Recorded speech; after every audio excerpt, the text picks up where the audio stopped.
Welcome to Shamim's voice secret major. ছোটবেলা থেকে দীপ্ত মানুষ খুন করা, মানুষকে জবাই করা সহ ইত্যাদি অপরাধ দেখে বড় হয়েছে। এ সকল অপরাধগুলো যে সত্যিই অপরাধ সেটা বোঝার মতো বয়স তখন দীপ্তের হয় নাই। দীপ্ত মাধ্যমিক পরীক্ষায় ভালো ফলাফল করেছে।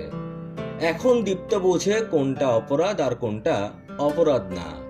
এবার কলেজে ভর্তি হবার পালা। অপরাধ দেখতে দেখতে দীপ্তের মনে জায়গা করে নিল রাজনীতি করার নেশা, ক্ষমতার নেশা। আর এই রাজনীতি এবং ক্ষমতার জন্য দীপ্ত রাজনৈতিক দলে যোগদান করলো।